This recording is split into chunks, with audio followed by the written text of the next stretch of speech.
Live engineering design session. I'm Brad Pearson, and this is a series where I sort of walk through my thought process while creating a mechanical design. In the last couple of episodes, we've been working through a point revision, a minor redesign of a little mobile robot that my students actually designed as their capstone project. Sort of making it a little more robust, a little tougher. The goal of this robot is to be sort of a showpiece for career fairs and high school outreach events and things for our engineering technology programs. It turns out that those events can be a little rough on the demonstration equipment that we bring. So we're just trying to make the thing a little tougher, a little tankier, and at the same time add a little bling. So, without further ado, we are in Onshape, and another part of this series is just simply, trying to put Onshape through its paces. I'm new to Onshape. I've been a SolidWorks guy for, probably 20 years. As I think about it, I think 2005 SolidWorks was the first one I ever played with. So, firmly a SolidWorks guy, but putting Onshape through its paces, I mean, so far I'm thoroughly impressed. But that's a big part of this series as well, is just seeing what we can do, seeing if we can make things work. We've got, I'd say, most of the robot in here at this point. Line following sensors on the bottom. These are light sensors from Adafruit. We've got RFID on the bottom so that we can both follow a line and sort of read RFID tags at an intersection, similar to the way an industrial type AGV would in a material handling application. In the front on these I've got to get these two more, and that's on tonight's docket. Get two more of these sensors in. These are time of flight laser sensors, so not just, these are light sensors on the bottom, which we can use to sort of differentiate black and white, right? A black line versus a lighter colored floor. Where these are sort of similar technology, these are better for distance. So we're going to use these, they can be anyway used for object avoidance, right? Drive around and don't run into the wall. And then up here, sort of the highlight, the main, say, backbone of this redesign is this custom PCB to sort of eliminate some of the wiring issues we've had. And these three headers that are empty right now will accept, here's my little sample, it was floating around my desk earlier, will accept these ultrasonic sensors that do sort of the same thing as the time of flight sensors do. They're really distance sensors, proximity sensors. That we can use for object avoidance, among some other things.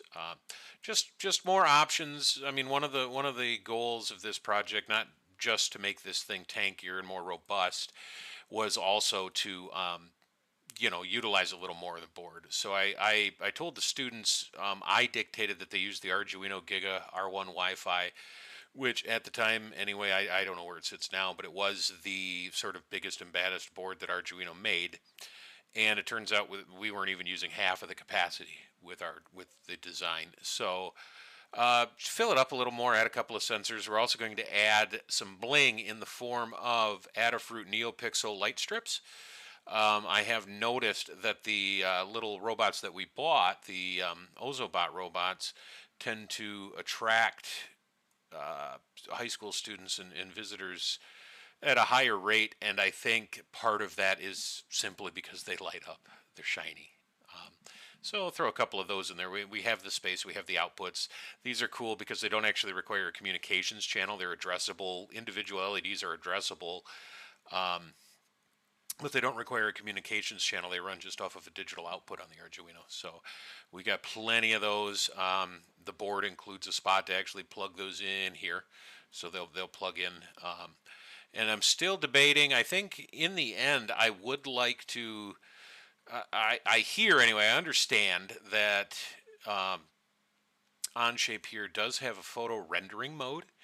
And as part of this is that we sort of work through. I'm somewhat familiar. I haven't done a lot of like professional level photo rendering in SolidWorks because I haven't had to. Right, most of my designs have been machinery for like internal use where we don't really care about marketing. But I have done some in the old days. The what did they call it? The add-in Photo View 360 that was sort of the default rendering built into SolidWorks. Nowadays, I think have done away with that completely, and it's now all done in Visualize. SolidWorks Visualize. That's right. I blank a minute because again, I don't do that a lot. And Visualize, I was honestly, for as little as I worked with either, I was way better in PhotoView 360 than I am in Visualize. Like Visualize can do some awesome things. I'm not that good with it. But I think at the end, all of that to say, I think at the end of this, when it's complete and all put together, I think I would like to shoot for some good rendered views of it, and kind of at that point see what Onshape has to offer in that realm. So for now, we're just going to get the rest of the sort of purchased pieces in here. So the goal is to get the rest of the components in that need to actually mount to this chassis. The chassis is going to be a 3D printed part. We'll get those pieces in, get this assembly looking tight. Once I think that's complete, there's a couple of things we need to worry about. One, these sensors all have cables that go between them. So do the lights. Any other cables that I'm missing? Motors will have cables. And all of that to say, I think the gist of what I'm trying to get at is cable routing will also be on the docket. So, like the connector, like I plan on using, I think Adafruit calls this the Grove connector. I plan on using purchased Grove to Grove cables, and they only go so short. So having somewhere to put the extra, and I'm thinking maybe even something as simple as cutting a slot here and just kind of tucking it in behind this mounting platform, mounting bracket thing. So first things first, let's go ahead and drop the other two sensors in, and then I'll go after the inserts and the screws to hold them down, and then insert and screw these sensors down. And yeah, we'll have a party. So that sensor, now I gotta see, I only work on this. It's a hard thing as a nerd and an engineer to walk away from this week to week and not touch it, but I promise I don't touch it from week to week. And then I have to sit here live on air and refresh myself on exactly what we were doing. So this sensor is the VL53L4CD. So we're going to throw two more of those in here. I think it's just one at a time, probably, just to keep things, somewhat straight. So let's do that. We want a planar mate from the back of that PCB. Now these PCBs are cool because these sensors, they can mount flush. Underneath the main board on the top, we had to cut in for some solder connections. But on these, they can use headers, which are what the row of holes is for. But if you use the Grove connectors, the power and communication is all right there, so we don't actually have to have a pin header, and therefore we don't have to worry about cutting like a pocket in here for relief for the pins. So we've got a mate there, planar mate. Then we want revolute mates on the screw holes here and here. And I don't think it matters. At least I'm not too concerned about orientation of these. In fact, that was the wrong hole, I think. Did I grab the wrong hole? Yes, I did. I grabbed the wrong hole for that mate, so we need to edit. Let's close this. as I was talking, I was losing track of what holes I was mating, and actually, I screwed up both of these, didn't I? Let's edit this one. All right, this hole goes away. Clear all. Why not? Let's just restart. This guy goes here, and it's going to break the other mate when I accept this, which is fine because then I can edit this one, clear those selections, and reselect the hole to get it lined up. Reselect the right hole. And one of the things I don't necessarily like about Onshape is how much everything moves. But as soon as I hit OK, everything sort of pops back where it's supposed to be. If it's good, if it broke, like if things didn't line up, it would stay red and stay out of whack. But as it stands, it'll move. If everything's happy, it'll move and then just pop right back where it needs to be. And I'm also not nuts. Like, we've got to get threaded inserts in here, and I'm not nuts about that wall thickness. So I think I am going to divert just a quick second, and I'm going to make that extrusion just a wee bit taller. So that is that extrusion. I can edit the depth. 875. An eighth of an inch is a lot, but I do think I want to go to an inch. It's gonna look chonky there on the bottom, but I think I want to do that. Again, it'll take this assembly just a second to catch up. I haven't found, like, I could be wrong. Well, maybe that's the button I was looking for, but it updated before I could click it. I haven't found like SolidWorks has a little stoplight icon that's sort of a force refresh that I have not found in Onshape yet. But let's go ahead and drop this other one in somewhere I can see it. Except that guy again, planar mate with the board, the PCB to plastic. There, we need to flip it. And then I want to try to keep, I mean, orientation I don't think matters, at least in the model. I'll take a look at the board, you know, the physical parts when assembly time comes and see if it matters. But as long as everything is I'm going to swing this out so I can get a hold of the diameter for the Revolute mates. As long as everything is lined up and symmetric and the whole patterns are symmetric and things, I can, you know, when it comes time to actually build the physical thing, I can determine which side should be up. Like maybe these header holes should be up. I don't know right now. I don't honestly think it matters, but we'll get there. All right, so those are in. While we're up here, we might as well grab threaded inserts. So these holes are, let's get a measurement and take a look in millimeters because I'm almost guaranteeing that they are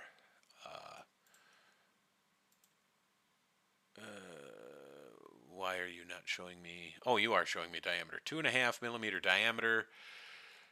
Do we have a 2.5 millimeter screw already? What was this one? This was, I think, the smallest one we had. I'm trying to also, one of my thought processes, I'm trying to minimize the number of different purchased parts. Like, if I can buy one box of 2 millimeter screws and make it work everywhere, that's better than buying all different sizes of screws. So we got an M2 up there already. What's in the motor? I think those were those threes. Those might have been 2.5.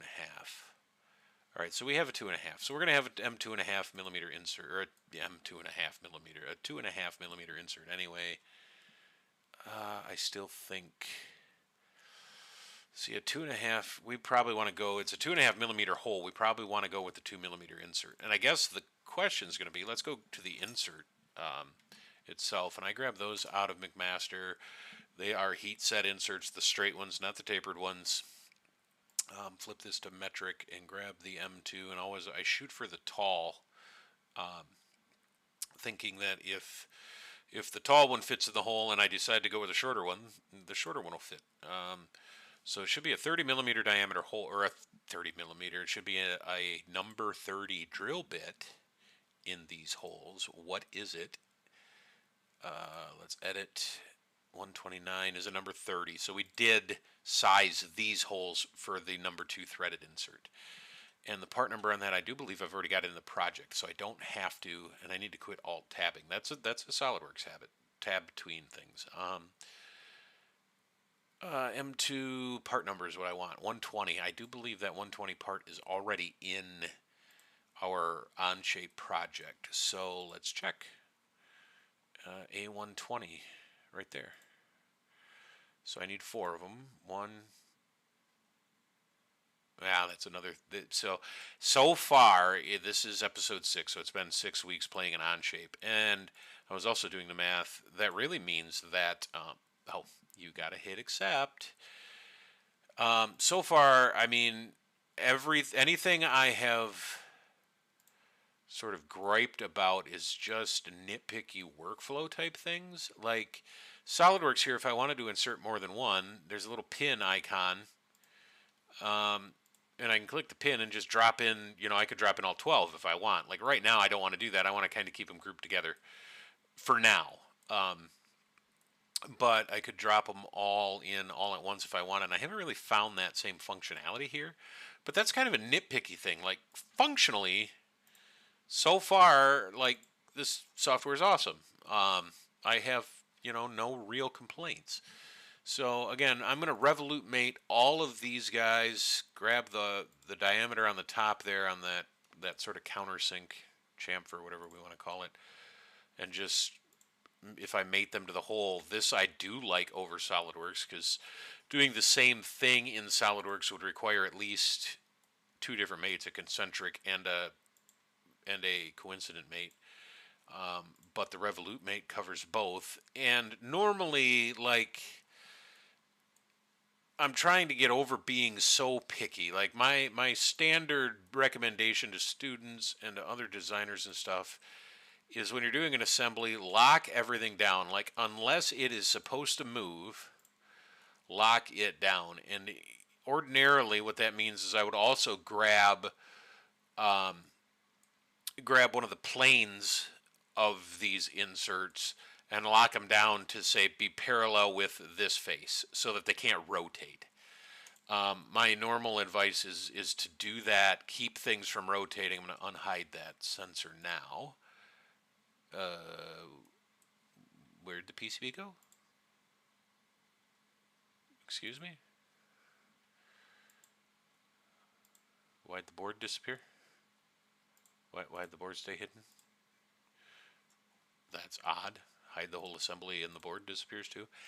Anyway, I would normally lock them down. I'm not going to hear, because honestly it doesn't matter. Like, my normal advice is lock everything down unless it is supposed to move, and these things are not supposed to move.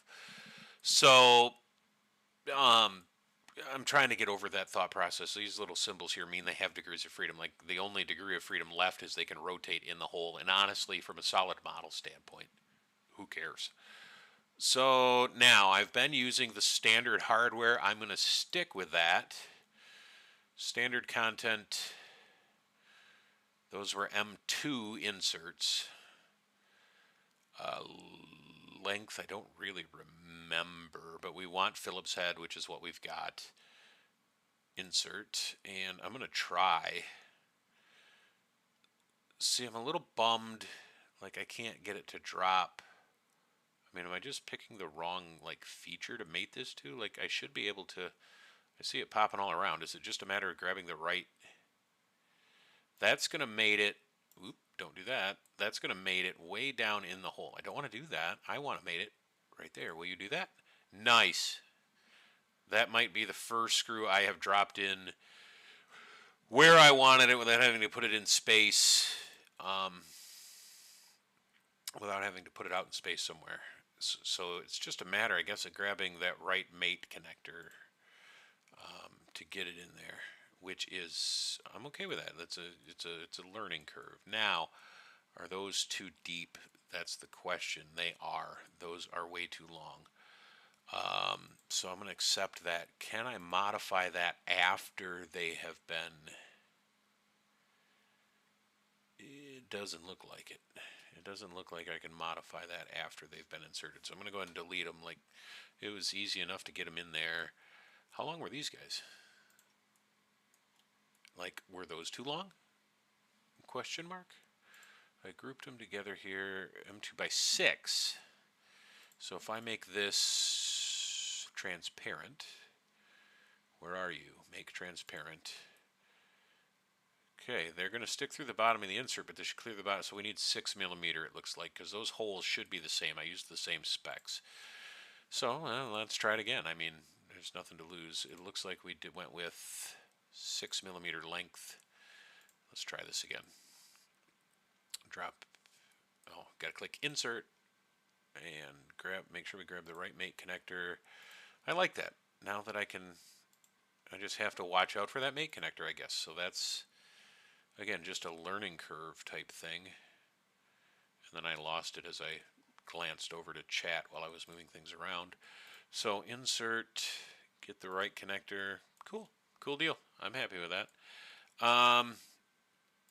And actually now that I've got the inserts and the screws and this guy. So I'm going to grab all of those inserts. This is why I didn't insert all 12 at once. I'm going to select, not those screws. Did I put the screws in the wrong board? I did. Okay, cool.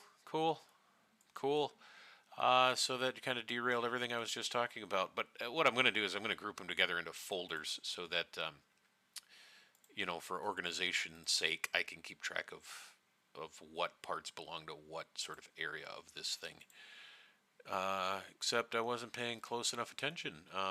Something that's easy to do, easy to not pay attention. It's also easy to fix, so it's not like a huge problem. But now the last 4 screws, which belong to the right sensor, these 4 inserts, and that are all going to get added to a folder. So we don't want to copy, we want to add selection to folder, and we're going to call it right time of flight sensor.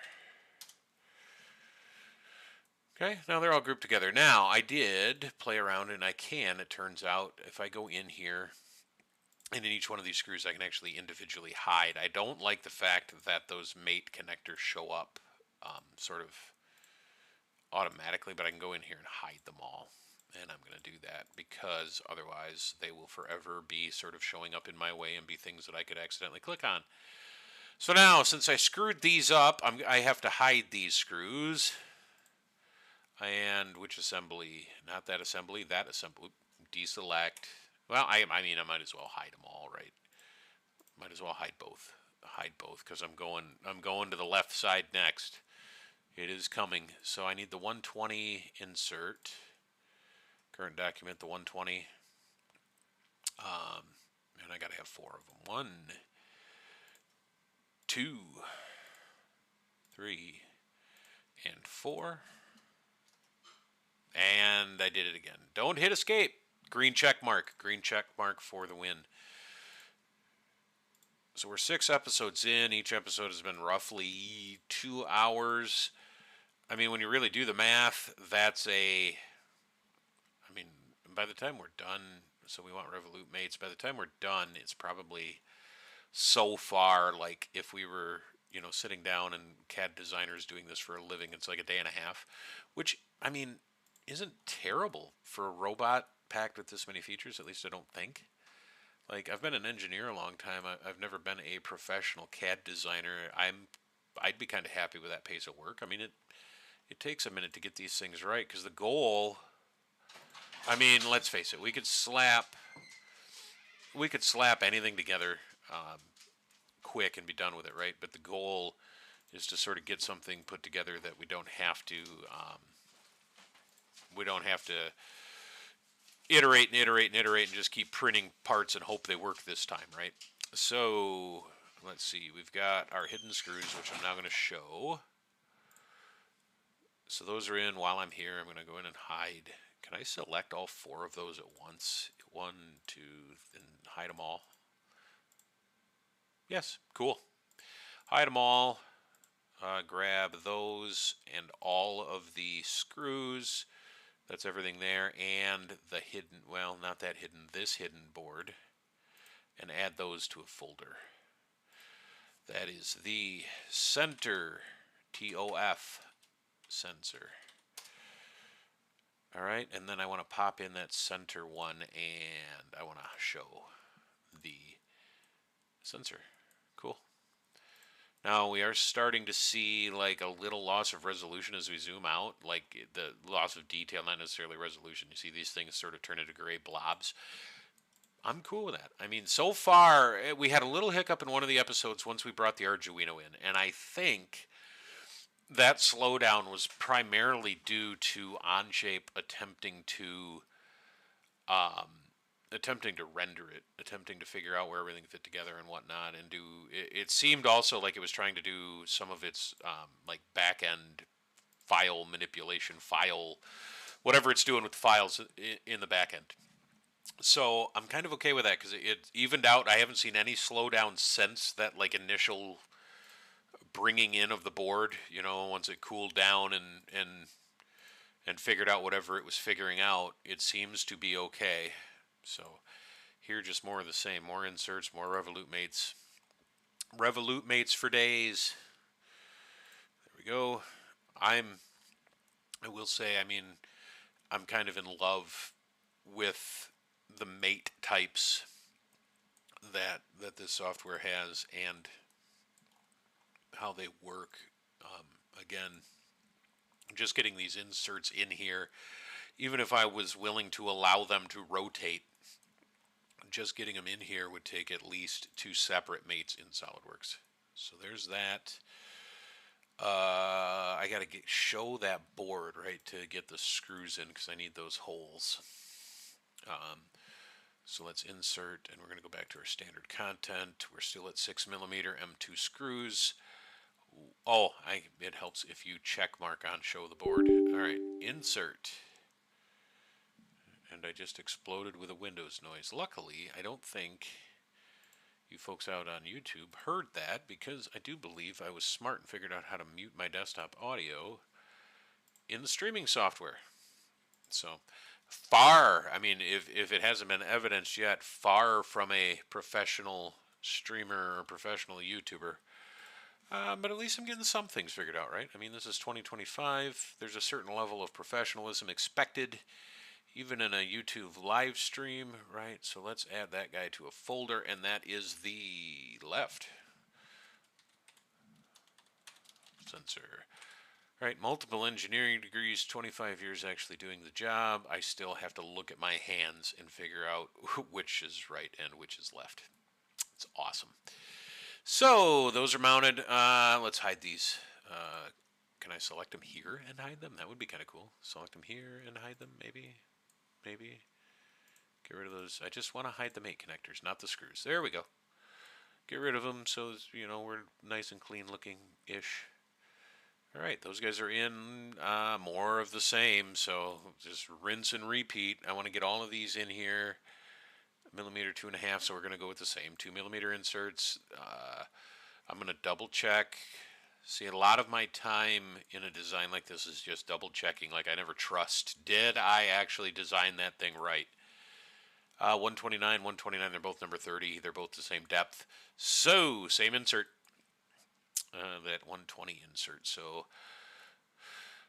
and I'm just going to go all out. I'm just going to do all of them at the same time. Why not? Not screws, though. We want the 120. 1, 2, 3, 4. Let's drop these over here just for the sake of 3 and 4 for the sake of clarity, or something resembling clarity. Anyway, hey, I remember to check mark this time. And then we need, well, we got to hide both, I guess. So select them both, hide. And then let's get these guys in there. Again, Revolut mates. Revolut mates on the diameters. And flip them to fit. So this is, I mean, to a certain extent, incredibly boring. To a certain extent, I mean, for a designer, kind of exciting too, because when you get to the boring part of an assembly, that means you're getting close. Like it's almost finished. I'm still trying to determine, like, sort of the best way to like document for the sake of like YouTube how this thing actually gets put together, like physically. I don't think streaming it is a good idea. Uh, I just have a feeling that watching me swear at 3D printed parts, burn myself on soldering irons, try to get my fat fingers in to plug the various little PCB cables in is probably not great streaming content. So I'm kind of thinking it's best. I mean, even if I could just do a. All right, why? Oh, we have to get rid of the mate. I was going to say it won't let me select these to unhide them. I'm almost thinking that it would be best if I could like film it separately, and then on my phone or something. Because let's face it, I mean, again, not a professional YouTuber. Like the phone's the best available camera I have. All right, I got to get the right angle to get the right mate connector here. The phone's the best camera I have available for said purpose. All right, why won't you allow? Is there just too much stuff at that angle? Kind of looks like it. Kind of the best camera I have, and I'm wondering if I just film it and then time lapse it, like speed it up, because I could see that being riveting content, right? Just watching a dude put together a robot. Of course, I mean, if it would be useful to have a long form version of that, I mean, you guys will have to let me know. I mean, you can let me know in the comments. I also think, all right, so all those screws are in now. Hide all these connectors. Should I get greedy? Get greedy and do all 8 at once and see if it'll let me hide them all. I am also, trying to think ahead because I'd like to keep the stream going. I'm thinking some people at least have found it useful so far. And then let's get these guys separated out into folders. So these 4 screws and the first 4 inserts, I believe. I'm thinking at least some people have found this useful so far, and I'm thinking to not go through the PCB design that I used here. This is the right, again, I gotta look at my fingers to figure out, right line sensor. Okay, and then the rest of these, the PCB design I've had some people ask about, and I'm thinking not to walk through the design of this because it's done, right? The PCB that's on top, except for some tweaking, like the first iteration. I forgot that I was mounting one of the PCBs upside down, so I didn't invert pins the way I was supposed to. So I had to iterate, and actually the version that's sitting on my desk on campus right now is, what version are we on? This is current. So I started at 1.5. The 3rd revision is sitting on my desk. 5, 6, this is now 7 of the PCB. We're still calling the entire project 1.5 because how was I supposed to know that I was going to screw it up 3 times, right? But that's a bit of an iterative process. There's not a lot of, I don't think there's a lot of real learning to happen there, except don't make the same screw ups I did. So I'm thinking though that maybe in future episodes of this, once this is finished anyway, to sort of design one. I'm thinking a version of this in the future. I've always dreamed that sort of version 2.0. Like this is version 1.5 because it's still using the Giga, and it is still electrically, even though it's using a PCB, electrically it's identical to what the students designed except for the few sensors I added. I've always kind of envisioned that 2.0, rather than using the Giga, since we're only using still about half of this board's capacity, I think we can get away with using a Nano for this. And I'm thinking of streaming next for like the next topic we get into, doing the PCB design for something similar to this, but using a Nano. And in that case, the goal will be to get this robot to be as small as possible, which can lead us to, I think, some really creative design ideas, I think. But it's still in the works. I mean, I guess, again, let me know if the PCB design stuff would be useful. I'm not an electrical engineer, and I fear the day an actual EE would stumble upon a live stream in which I'm trying to design a PCB. That would be comedy gold. But all right, this guy. What size screws do we got here? Switch to metric because again, so 3.4. It's going to be a 3 millimeter screw. I'm pretty sure those were 2.5. I think we're going to want a 3. We're not going to want to go all the way down to 2.5. And just to double check on the chassis, I mean, you can always double check what screw hole did I use, right?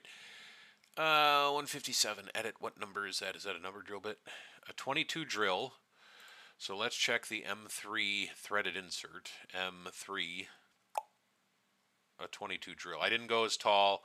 I remember now. I did not go for the tall one because the price is way more than double. Like if you look at quantity, you know, $10, $11 for 50, or $7 for 25. That's way more than double. And part of me is still cheap, but we went with this one. So it was an M3 that we designed for. I do not remember downloading that model.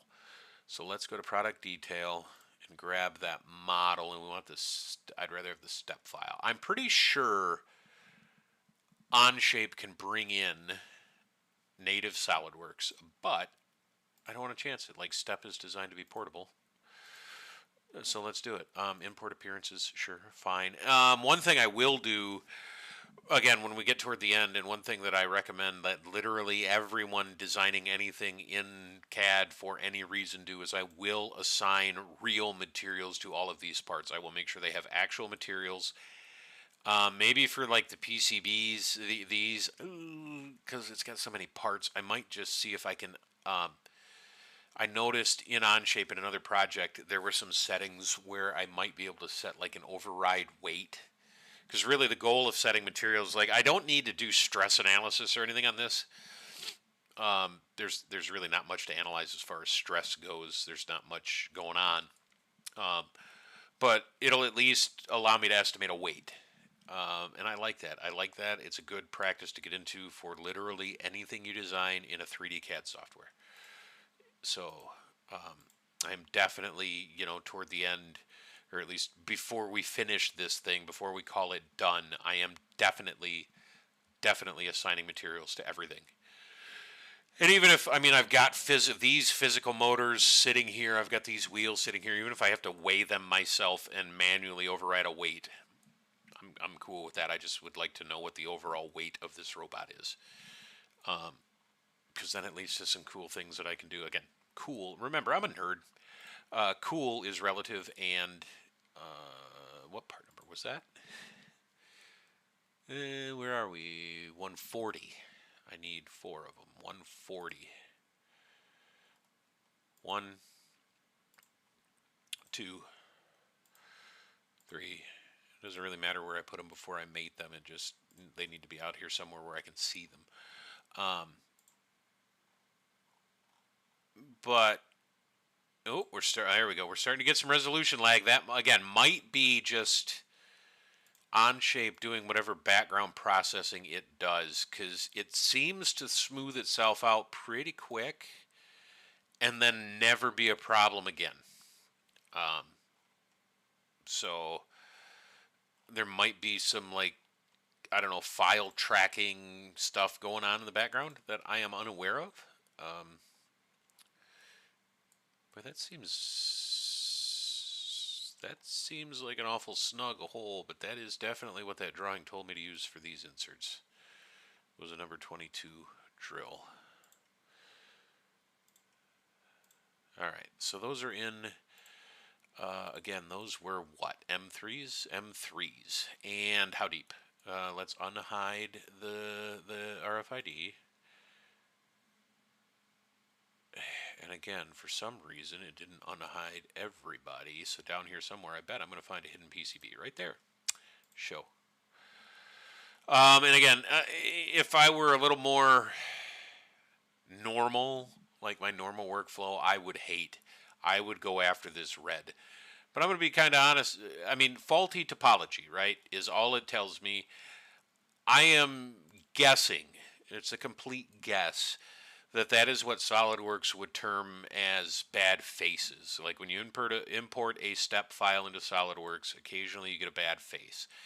That could be geometry that overlaps. That could be as it interprets the step file. That could be like, say, I mean, it usually doesn't happen on faces as clean as this, but it could be like a gap here, right? Like this face of the board doesn't quite match this face of the board because it didn't quite interpret it right. And usually you can clean that up, and I would. Got to be honest though, it's not hurting anything here. It's and for what it is, it's okay. Like certainly for a customer design, like in my machine build days, I would fix that. Right here though, I'm just not seeing it as a big issue. So, all right. So from board to bottom of hole, we have 300 thousandths of an inch.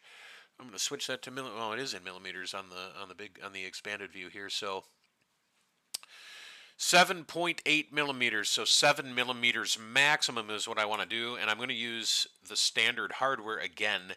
So we're going to kind of be limited by what they allow. First, we need an M3, and they do allow a 6 or an 8. 8 might be pushing. Let's run a 6 in. Let's do 1/6 first and see what it looks like. Get the right angle here so I can grab the right, angle so I can grab the right mate connector. There we go. All right, now if I make that transparent, get a right angle. Can I get past my board here? No, too much stuff in the way. I think, well, I mean, it's quick enough to insert a standard screw. Why don't we just do this? Insert another one and go with the taller one, the 8, and see where it lands. I mean, there's no need to be quite that fussy about this operation. Insert. Come on. There you go. Cool. All right, and then let's do transparent. So that's one thing I don't like. Like in SolidWorks, when you make it transparent, it sticks until you tell it not to be. Here, make transparent. There's no like check mark to make it. All right, so two things are going on here, right? If I can't see the bottom of that screw, oh, there it is. There's the bottom of the screw. That does not, well, I can light it up and see it that way. That doesn't, I mean, that's not horrible. So this one is sticking into the bottom of our plastic. And what I was thinking is just make the hole deeper. Just shut up, make the hole deeper. So that it clears and goes all the way through the threaded insert. But we really don't need to go all the way through the threaded insert. We just need to make sure we have enough engagement. And that's, I mean, I would say that that's more than 3/4 engaged into that threaded insert. So I'm thinking the 6 millimeter is probably fine. I'm thinking that, yeah, we're going to go with the 6. We're going to go with the 6. We're going to make that command decision, and at the end of the day, if I'm wrong, we just wait another day to get more screws from McMaster. I mean, that's the awesome part of one of the many, let's face it, many awesome parts about McMaster. Ooh. Let's hope that's not entirely accurately placed. See that little bit of interference there? That has the potential to cause a bad day. I'm going to check something. I'm going to get rid of that screw. Well, there's no clearance there for a head at all. What is this one doing? These are screwed on. I'm going to check my original robot here. So on this one,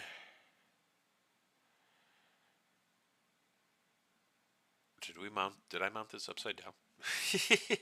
So this one that's in this existing robot the students built, we used all socket head hardware everywhere, not the Phillips. The Phillips was a command decision by me sort of at design time. Like, part of this is to be more robust for those sort of outreach events. And when I'm in the field, like I'm a nerd. I always have a Phillips with me. I don't always have a set of especially tiny metric Allen wrenches. And So I wanted to go with Phillips for that reason. If something falls out, if I got to put something back in, I got the screwdriver on me to do it with. And so far, head clearance hasn't been a thing to worry about. But it kind of is if this model is accurate. Now, I don't know if this model is accurate because the one that's on the student-built robot, yes, those heads are small, but the resistors are in a completely different, well, not a completely different pattern. That's the same pattern. That's the same pattern. And actually, those resistors are in the same spot. These just plain clear. So what I want to look at then is if I need to do a socket head there. Hex, miscellaneous self-tapping, socket head. M3, we don't want 5, we want at least 6. 6 is the most I'm comfortable with. Insert, I'm going to drop that in here and see if things get better. Come on. Come on, buddy. Come on, buddy. There we go. It's still going to interfere. And I'm holding one physically in my hand, and it is miles away from that screw hole. It is miles away. Not only is it miles away from the screw hole, it's also not interfering with the RFID antenna, which is this swirly feature. It's command decision time. I'm going to stick with the Phillips. Stick with the Phillips and hope for the best, because, like I said, I got one in my hand that, works. It's here. It's mounted. The whole pattern looks the same. I'm not, measuring anything right now, but it looks the same. These screws, I will say that, these screws that are in here are significantly smaller, but I don't know what their thread is. I don't have a metric thread gauge here. I'm also looking, though, and there's no way that the camera will ever pick it up, even if I go to full screen, but I'm also looking, and it looks like the students hugged one side of the hole, because I can see an awful lot of hole in the PCB under the screw head, which means it's not actually, concentric and or holding it down all the way around it. So, all that to say, well, let's drop down, I guess. Maybe let's try it. It's easy enough to put those bolts in here. Let's try cross recess was what their pan head Phillips M3. We wanted the 6, but I want to drop down to a 2.5. I just want to see what a 2.5 does as far as sort of clamping coverage. That's not an actual term that as a mechanical engineer we should be using, because it's not really a thing. What happened there? Why did I get like 4 screws? That's odd. Insert. Let's try that again.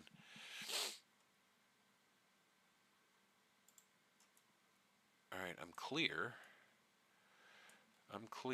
Let's accept. Let's make this transparent. If I gotta go to M2.5, that's fine. I just want to make sure it's going to actually hold the board. Transparent. Where are you? Make transparent. That'll hold. That's plenty of engagement, on the PCB to hold it.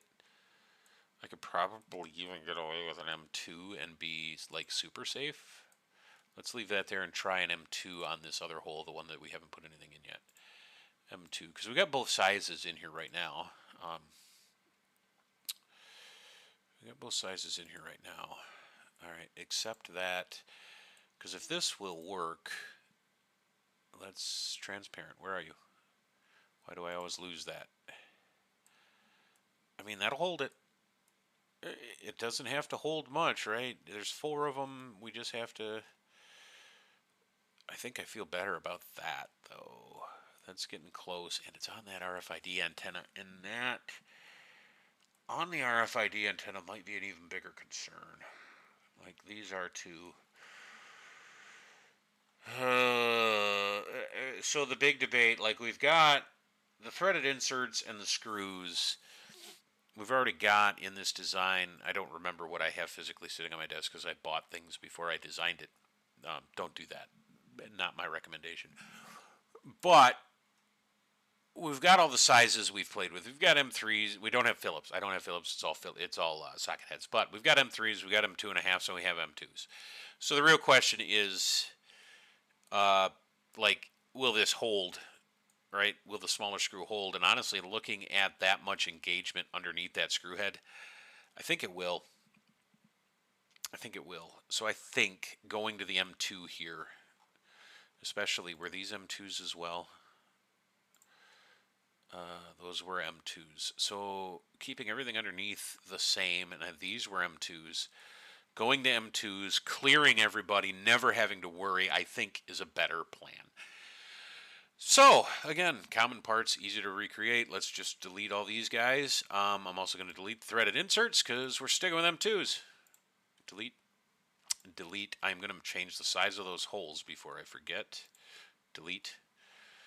Delete, and what I can do is actually go to the chassis and figure out what I used here and just copy the hole, or copy the settings anyway, not copy the hole. I don't want to copy the feature, but I can look at the settings. So that was the number 30 drill bit, 0.2 deep. So then deselect it.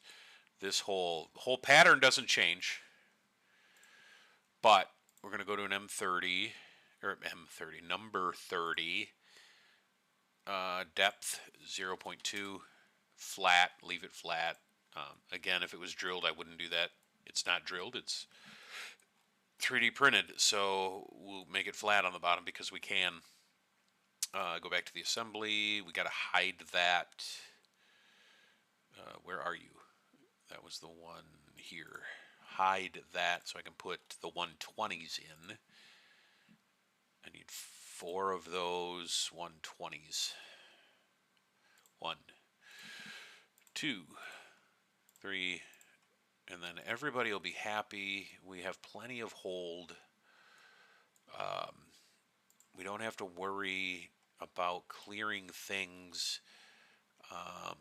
Because again, I don't know what screws are in this one that I have on my desk. I know that alignment is not great. But part of that will be solved with these inserts alone because everything on the existing robots were, the screws were threaded directly into the PLA, into the plastic. And that was at my recommendation. I told the students, and it's true, that I've had good luck with just threading into plastics for things like this, like holding a PCB down.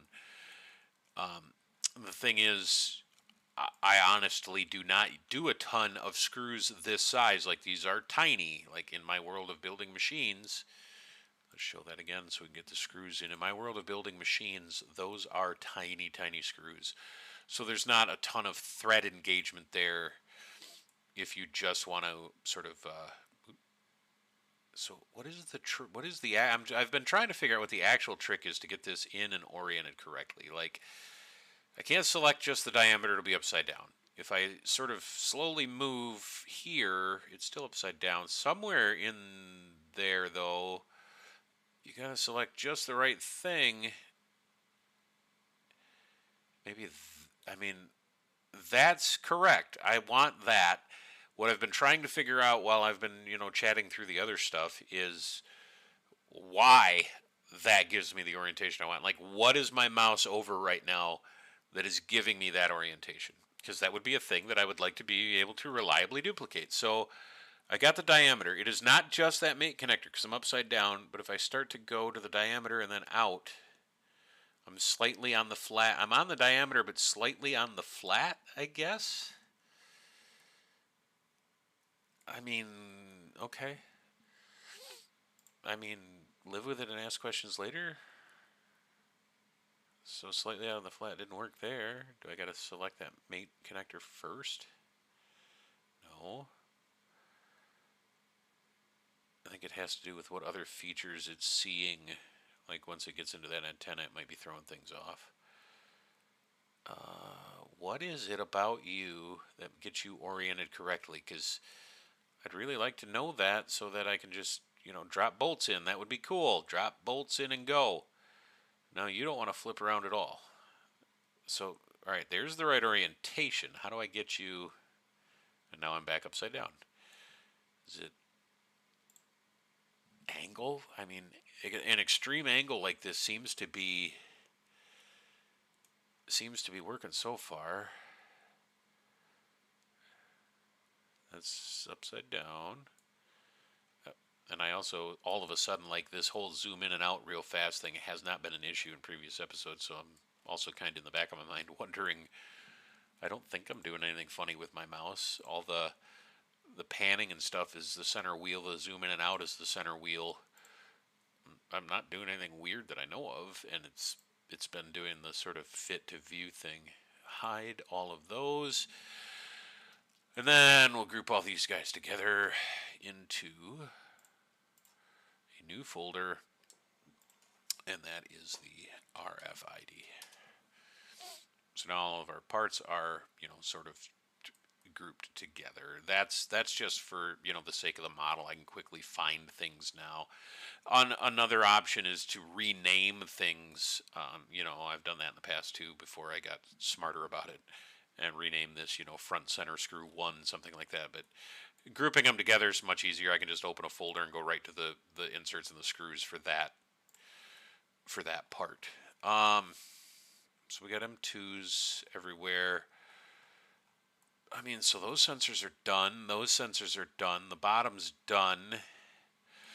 I guess it's NeoPixel time. So the NeoPixels here, we do have to do a couple of cuts into our chassis. Cut 1, I want this flush with the top, or flush-ish, the same way this PCB is sort of inset on the top. I didn't do it down here and on the bottom because they're sort of out of sight. Up here, I think it looks a little more finished, like it sort of belongs there. We planned for it, right? At least that's my impression. I'm not great at marketing, but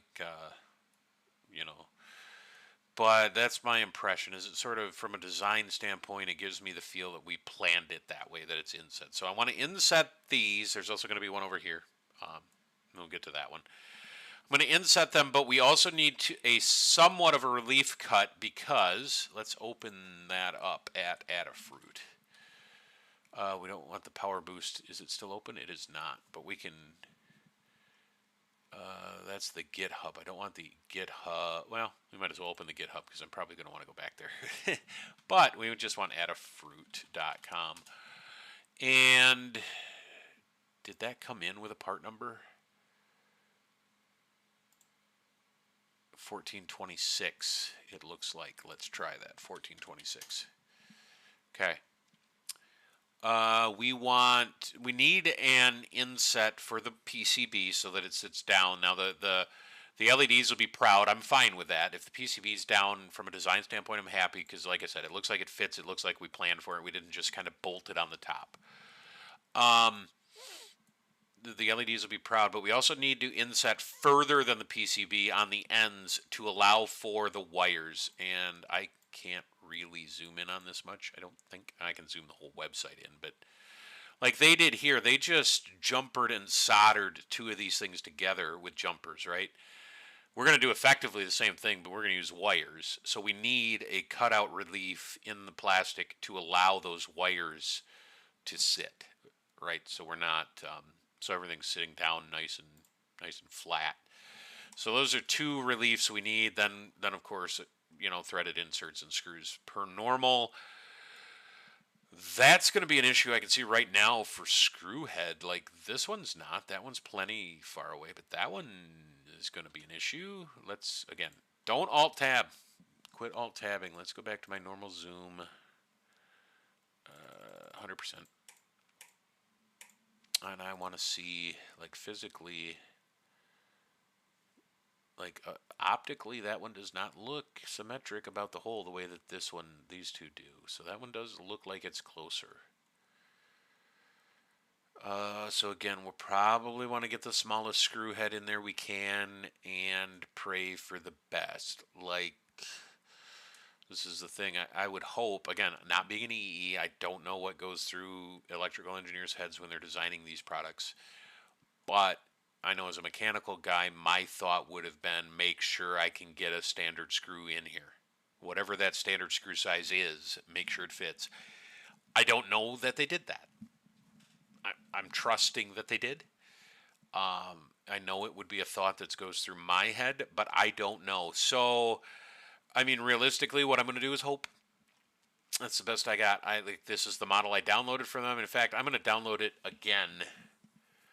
So, NeoPixel 1426, and if I look on their GitHub, is there a 1426? There should be, because I mean, it's in my model already, right? There it is, 1426, 8 times NeoPixel stick. I'm going to re-download, and if I download it, you see I got a 1, so that was it. I can't just open it. I don't have a separate CAD program on this desktop. I mean, it's going to be the same model, so I'm not even going to bother with reinstalling it or re-importing it. I could. I'm not going to. I'm going to go with this. I'm going to go with a screw that makes sense and hope. And that's a really tiny hole. 8.7. 2.2. So we can still go with a 2 millimeter. And there'll still be clearance. We'll go with a 2 millimeter and again, hope for the best. Like, that's a big, I mean, of course, again, it's pretty quick to drop one in, so I guess we could just drop one in right now and see. I guarantee it's going to hit that resistor, and I was also worried about it, and it is looking like it's going to hit those LEDs. Is there another sort of CAD view? What do we have here for links? Sometimes datasheets, EagleCAD. So those are the rings. If I scroll down, I'll probably get to that 8. Ooh, that would be kind of cool. An 8x8 matrix. That looks oh, that's the 8x8. This is an Arduino shield, which would be awesome. So there we are. So there, can I download that CAD board schematic? I don't really need, I'm assuming they're on V2. And I mean, granted that design is 10 years old, I would also assume that if there was an issue mounting it to stuff, somebody would have said something by now. I did have KiCad open. Yeah, I was going to play a little bit with other PCB. Let's open downloads. That's a project file. That's a project file. Let's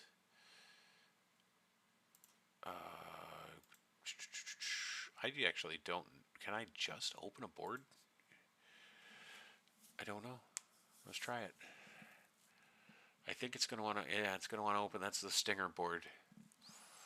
But from here, I have never tried this. Can I open? Well, I mean, I could always not save. So let's do that. I'll just not save. I'll see if I can append. I don't know what append does. I'm not a KiCad expert. Let's append the board I just downloaded. Now, where did it do that? Did it do that? Maybe I don't want to append. Maybe I want to import. Non-KiCad board.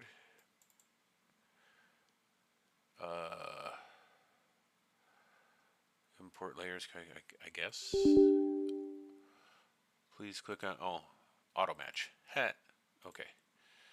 Again, I don't do this much. Ignoring a wire, yeah, fine. And if I don't save, I'm hoping that I didn't just lose my entire PCB design. Not really a problem if I did, because I believe in multiple backups. So it's all okay. But let's grab the whole design. Can I get it to snap so that I can drop? Like, that's what I care about. I care about the whole. I care about, and I'm still not centered. I'm going to drop, or try to. I'm not centered at concentric in those holes. Can I get concentric? I want to get concentric to my grid here because KiCad has a snap to grid. I want to get the whole. That looks concentric. Now, is that one? I don't care about the stuff that didn't move. What I want is I want the holes. That's the silk screen. That should be okay because if I'm clear of silk screen, I should be clear of parts. But I want to drop some construction circles in here if I can. And again, I'm not great in KiCad. In fact, I was pretty terrible when I tried to do the PCB design. Like, it was a laugh a minute. I want to know, now I actually do want to Alt-Tab because I want to know head diameter of that. 157 inches or 4 millimeters. 4 millimeters sounds like a good number. I do need to Alt-Tab this time. And I want to try to drop a construction circle in here, and I want a radius of 2. Can I change that? There we go. Radius 2 millimeters. It is at 2 millimeter radius going to interfere.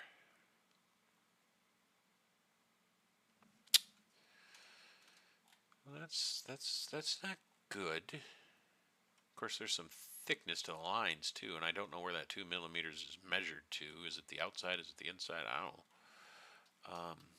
I gotta remember. Is it Alt, Control, something? How do I quit snapping? Control Shift. So that rings a bell. Alt Shift. Quit snapping so I can select my circle. There we go. So it looks like it's to the center, but still, the center is still going to interfere with parts. I mean,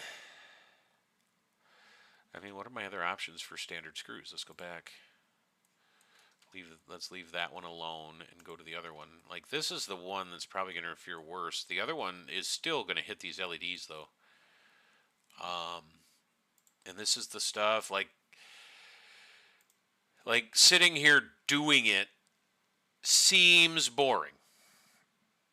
Let's face it, it is a little boring. But this is the kind of stuff that doing a design, like I said, I don't want to just, like, print parts and hope. I want this to work, like, ideally, everything goes together right off the printer. And not to brag, but definitely to brag, I've never had a mechanical design that I've designed not go together on the first shot. All right, so that said, those are definite. Whoops, I wanted to accept that. That said, these are definitely going to be 1.6 millimeter screws, because those aren't going to interfere with anybody. Let's get rid of this one and make sure it clears that one. It's not going to clear that closer. Almost guarantee it that it's not going to clear that closer resistor or whatever. I'm assuming it's a resistor. Oh. All right. I'm going full screen for this one. If you can honestly look at me and tell me that an electrical engineer put that resistor in such a location as to it is going to clear that screw by that far, I will eat this microphone. I do not believe for 1 second that they laid it out to clear that close. If it clears by that far when this thing goes together, like, physically, I'm gonna call somebody got lucky.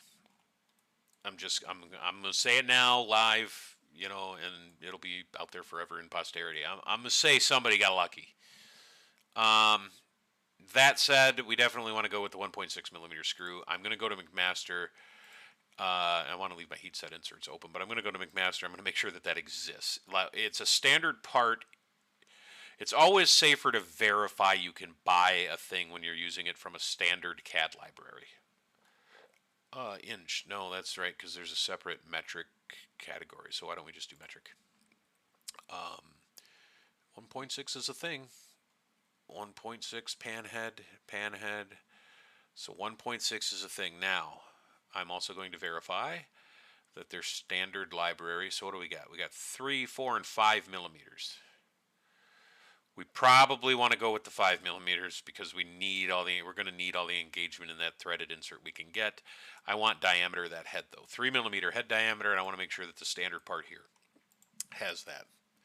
Kind of looks like it's going to 3.2. So it's bigger. So real screws are smaller. More clearance. More clearance is good. Let's make this transparent.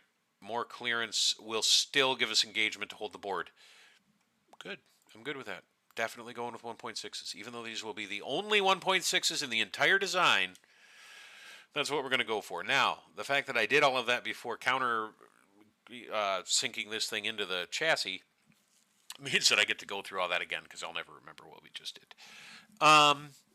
Yeah, so that's fun. So let's get this thing mounted, shall we? Now, also what I wanted to do, well, needed, same difference. We need to go back to actual Adafruit. Because I don't know how to tell honestly, off of this. One of these sides is in and one is out. Like these are going to be, the two are going to be daisy chained. So I want to come out of this port on the board into probably this end. I guess it doesn't really matter, but probably this end. Solder on here, plug in here. Then solder on here, wrap all the way around somewhere. This is why we got to deal with wire routing. Wrap all the way around and solder on to the other one. That's admittedly tricky, but I need to know what direction this thing needs to be mounted in. Like I just guessed by putting these screw holes in. I want to look at the actual picture because that's the only. I don't know how to honestly how to read this and tell. I don't even think it's labeled. Is it labeled in and out? It doesn't really look like it. That's the biggest picture they got. Let's zoom it in. It's not labeled in or out. Oh, DI. So this would be in from the board. DO is going to go out. Is going to go out then to the other board. And I'm going to assume, let's restore a tab. History. Let's just go back to Adafruit. Probably faster that way. NeoPixel 8 to board master GitHub. Let's just do this. 1420 Adafruit.com. 1426 was our part number, correct? 1426. Faster. It's also out of stock. I'm glad I already bought a couple.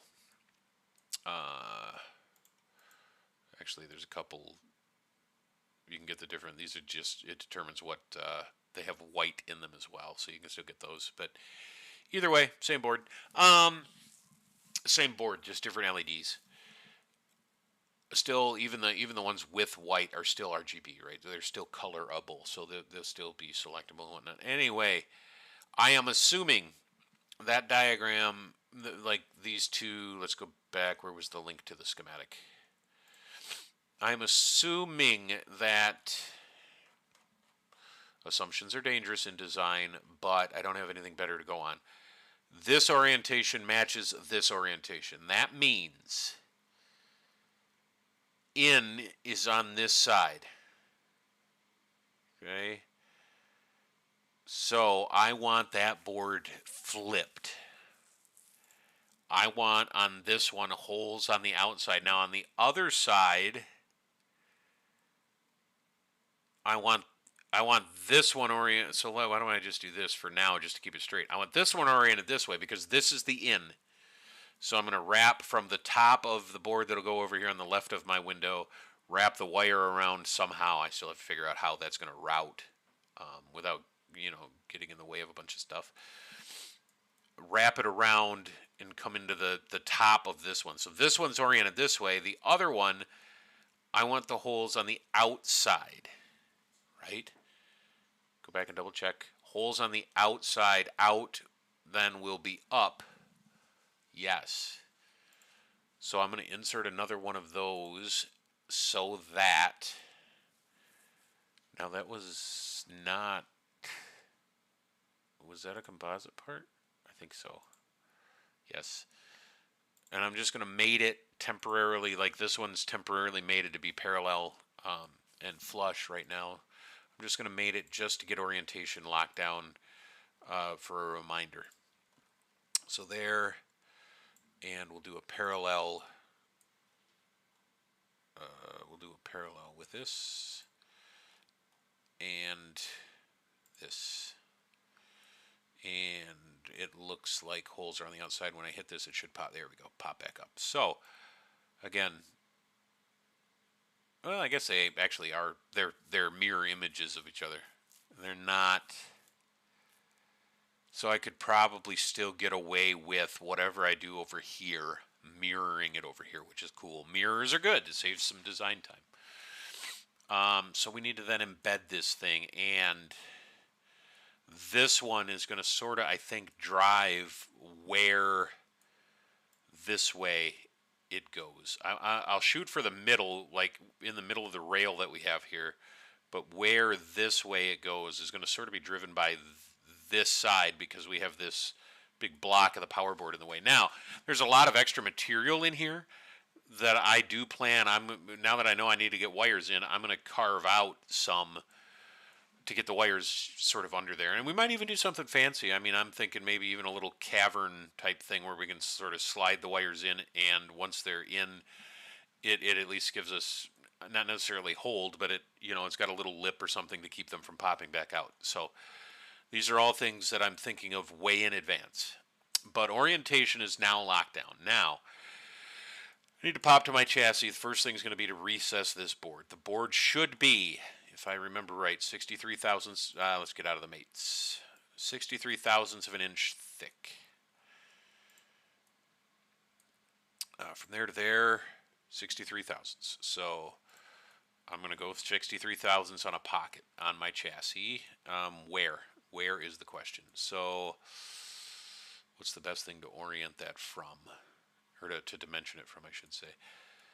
I kind of like it just as now these sharp corners are going to go away. I've mentioned before, like one of the very last steps I'm going to do is go through here and pretty things up with champers and fillets. So that this sharp is going to go away. That said, it does sort of make an aesthetic. Let's look at a top view. It does sort of make an aesthetic decision to sort of make that match just from the top. So leading edge then of my pocket, I will call even with this corner. We're going to lose like 5 thousandths of clearance because that's what I want per side. But really, from wherever that corner is, that's easy enough to do. Let's jump into the chassis. Wherever that corner is, that's where my board's going to be. Now, the board is, what's the board dimensionally? So 2 inches, and this is where my scratch paper comes in handy. Again, 6 weeks of this, it's the light shining on it. It's nothing but a bunch of scribbles. I couldn't go back and reinterpret this if you held a gun to my head, but it's there just so we can write dimensions like this down because, in between flipping tabs, I forget that fast. 2 by 0.4 inches. We add, I forget what we added to we can check it. What did I add to the other PCB recess? So this board was, the board was 4.1. The pocket was 4.13. So we added 15 thousandths aside. I'm good with that. So we added 30 thousandths total. So 2.03 by 0.43 will give us the same clearance around the board that we did on the big board, around the LEDs. I'm good with that. So now we can jump into the chassis. We want a top view. I want to grab this plane and I want to sketch on it. And I'm going to do a corner rectangle, and actually I can cut in both pockets all at the same time. We do, in this case, want it horizontal from that corner. So I'm okay. It did add that automatic constraint. So it's constrained right there, horizontal to that point, which I like. That is good. Now we just really need to dimension the thing and center it. I can center it because this is full width. I can grab that center point. So let's do that first. Grab this. Zoom in a little. grab that center point. This will be construction. Otherwise, it'll screw up our cut in a minute. We'll make it vertical. Now we're centered. Now if I grab this and make it wider, it stays centered. Common trick to get things where you want them. So we need 0.43 there and 2.03 on the height. 2.03 on the height. And judging by that, we're definitely going to undercut this and make a little wire pocket, because otherwise we're never going to make a bend. I'll make that a separate cut.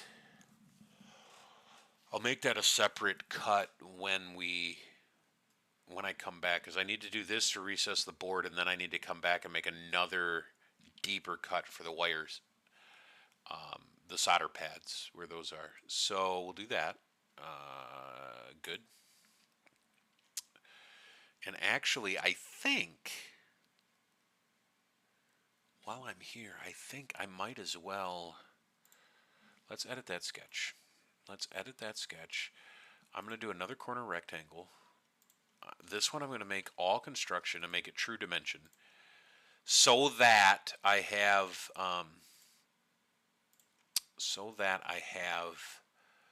the true dimensions of the board to drop the points right in this same sketch for the holes, because then I'll use the hole wizard. So the board's 2 by 0.4, and then I'll go through and center it the same way I did with and actually that might be easier to do while it's still small. Let's center it first. Grab center point, grab center point. This is construction and vertical.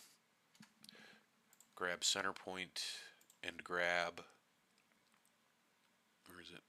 where is it? Center point. This is construction and horizontal.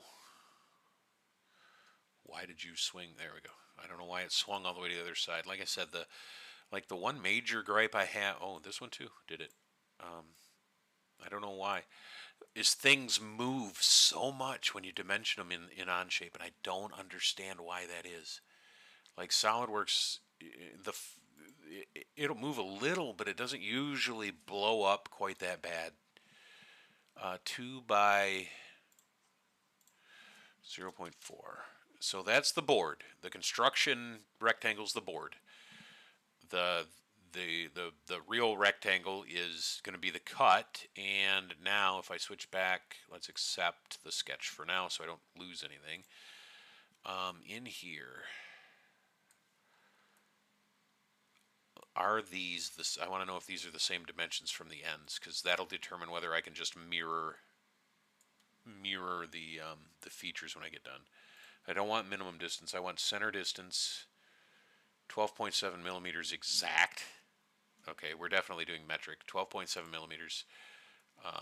That's important to note when you're sort of laying out holes that you want to use for mates. Like, you want them exact, because CAD and 12.7. So they're the same distance from each end. That means I can drop these holes in, and then, because I'm doing this side first, I can mirror it to the other side, and it'll line up, allowing me to flip the board. That's important. If they weren't the same distance, it wouldn't be a true flip. It would kind of screw me up a little. I think. Am I saying a true thing? Now that I'm thinking about the geometry, I may have just said a true thing. But it's at least the thought that was going through my head. And part of the point of this is to talk about the thoughts that are going through my head. Some of them may or may not make any sense. That's sort of the nature of stream of consciousness thought. I need to edit that sketch. I can't just go dropping points in now, can I? Point here.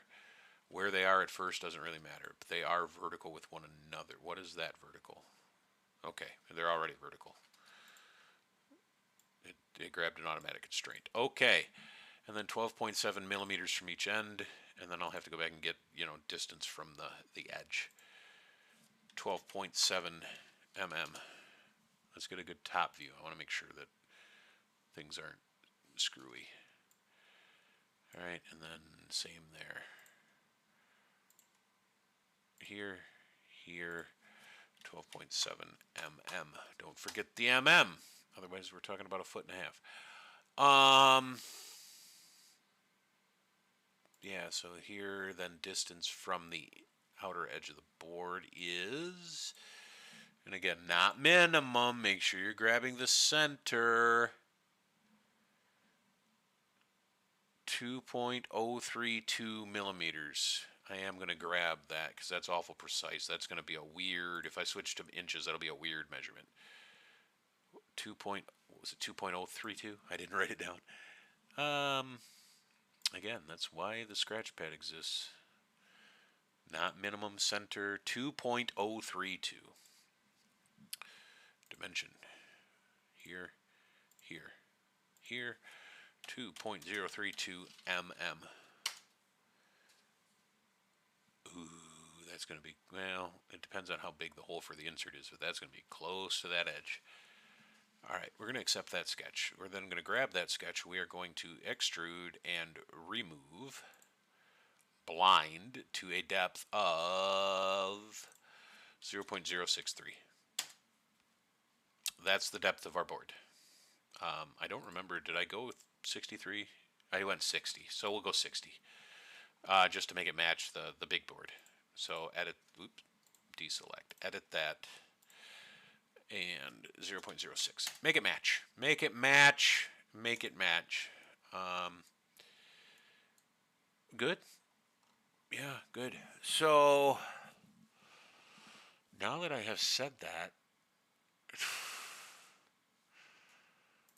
I mean, I can use that sketch, but I can't just drop the holes in. I will have to show this sketch, and then on this surface, I gotta get inside this. Actually, can I get inside the sketch? I don't think I can. That's a problem. What if I sketch, and then will it let me sketch? Nope, it won't let me get inside because that's a closed sketch. We need to hide it. Hide it here. Sketch, and then show. And then points on the new sketch, and I'm just going to make them coincident with the ones I already measured.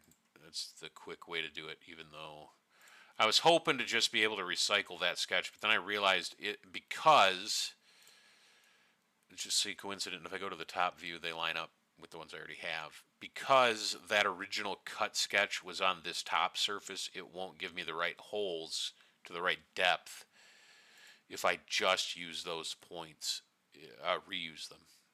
So let's rehide. Now we need a M1.6 insert. Ooh, we didn't check to make sure that was possible. Oh, look, it's possible. All right. Grab the details. I'm going to download it because I am going to need it. Download the step file. Did it take it? Things were loading. Okay, it is downloading. What do we got to have? A number 44 drill, 3.7 millimeters. Do the whole inch conversion here. 3.77, 25.4, 150 thou. I like 1875. I like 1875. 1875 is a cool number.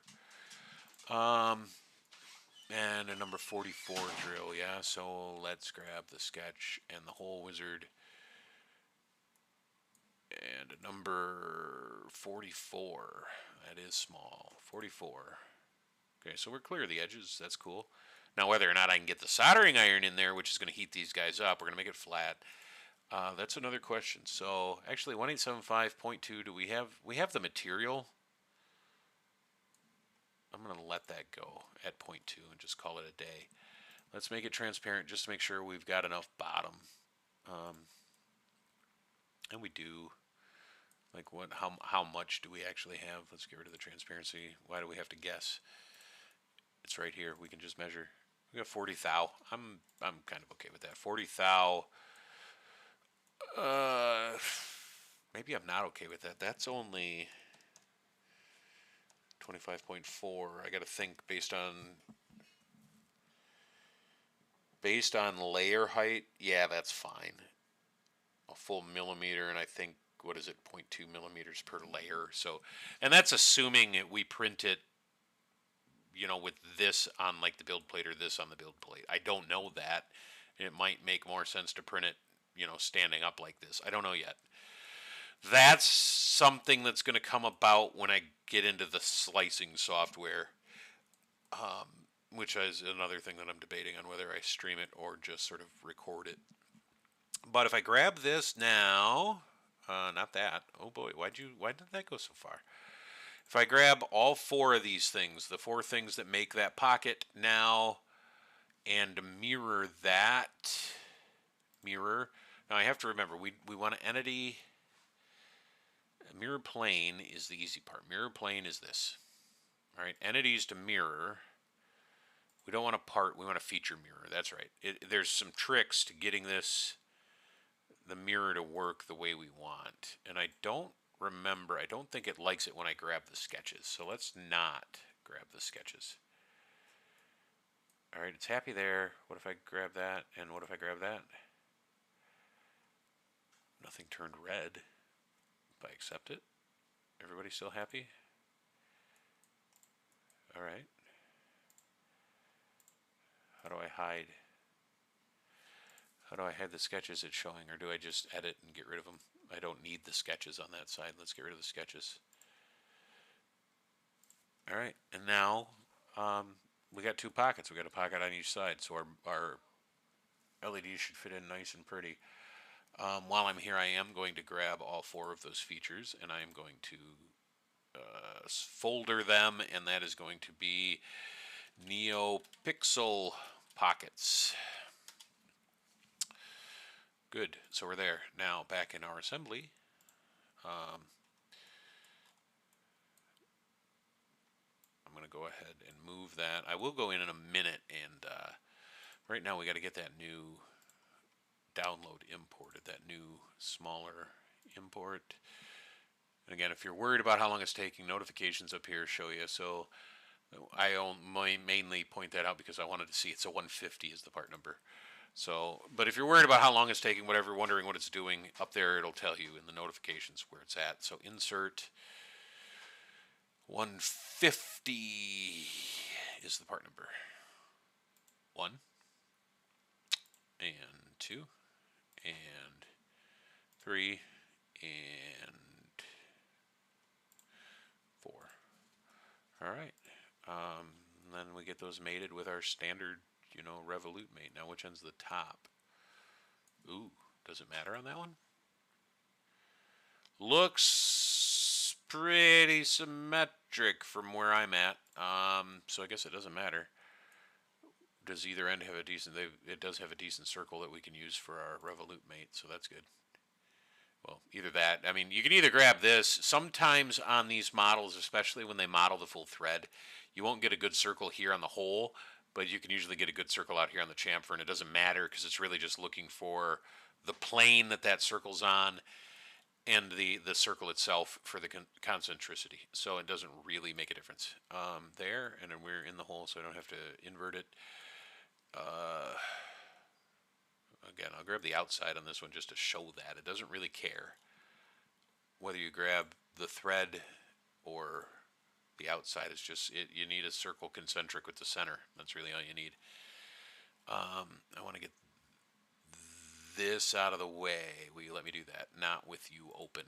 Close the Revolute, get that out of the way for now, and get those inserts in there.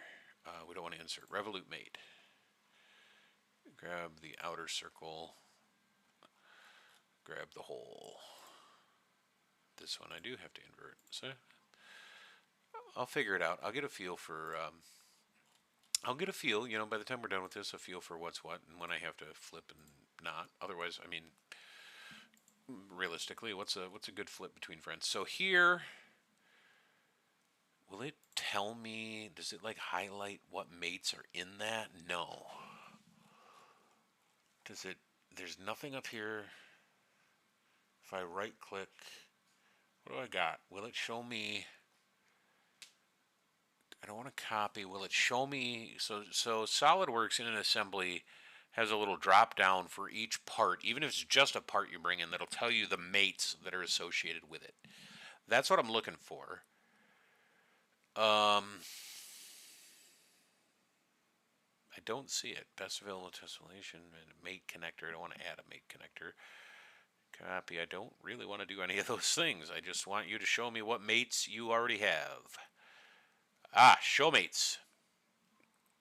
So, does it highlight them though? All right, it's those two. So that, let's get rid of, make sure we're decent with that and that are the two that are associated with that board right now. I want to delete them just straight up because I am going to do a planar mate again, but I'm going to do it to the pocket.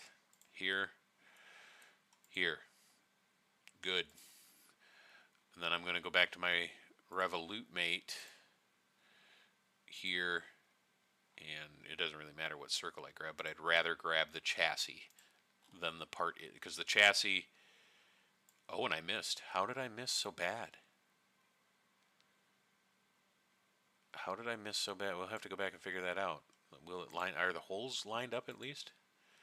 So I made sure when I made it, what I started to say is I grabbed the chassis because it's sort of the Bible of where these things line up, and I'm off. Why am I so far off?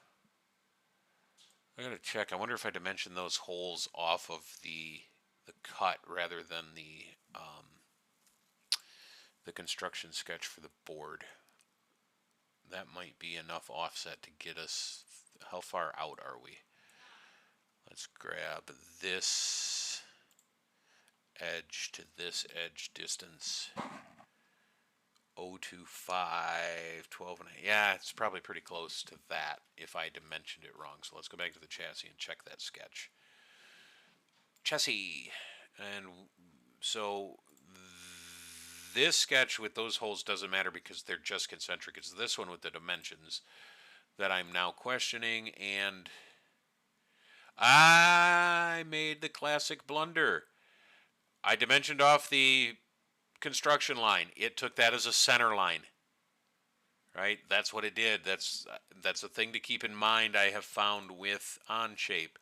Any construction line it treats as a center line. So it's treating this as a radius. I basically cut my 12.5 millimeters in half. Well, 2.032 millimeters. Cut it in half. No bueno. Get rid of it. Make sure when you're dimensioning to a construction line, you stay on the right side of that construction line for what you want to do. 2.032 mm. Except that updates. That should update the mirror. It might take it a second, but if I go back into my assembly, it should update the assembly and shift everybody over. Give it a second to do its refresh. And again, it's just zooming in and out willy-nilly on its own, but I guess that's okay. And we fit. Look at that. It fits if you use the right dimensioning scheme. Funny. Like all those engineers that came up with dimensioning schemes were right. So we'll do the same thing. Grab this guy. Show me the mates. Show me the mates. Come down here. They should be dark, not gray. Good. Grab those two. Just straight up delete them. Planar. I probably wanted to move that guy out of the way first. I think. I don't think it'll let me move it once I'm in the mate. Dialogue. Planar mate. Bottom of the board. Bottom of the pocket. Slide it out of the way a little bit again, just so I can get to both diameters. Revolute here, and again, I'm being careful to grab the plastic. There's really no reason for that, because it's concentric to the insert anyway. I could grab the insert. The only reason I would do it that way is because the entire basis of this assembly is the chassis. So I would rather have parts, because if I need to change inserts, then suddenly I blow up my mate too. But if I'm dimensioned to the chassis is not going anywhere. Even if I move the holes around like you just saw, things update, right? But if I suddenly got to change inserts, then I'm going to blow up all the mates that reference that insert. So picking like the one thing to be sort of the Bible, in this case the chassis, is better. So dimension or mate as many things based off of it as possible, I guess, is the way to go. So screws now. Standard content. Am I still on the 1.6? Except I may not want a 6 millimeter depth. Let's check depth here to here is...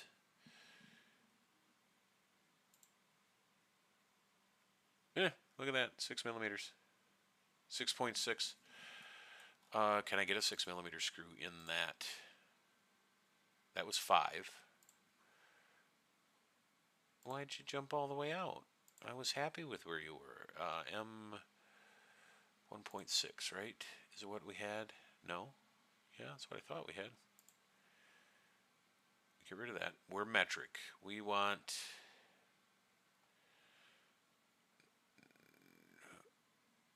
All right. Why did it... We don't want rounded head screws. I guess we'll drill in.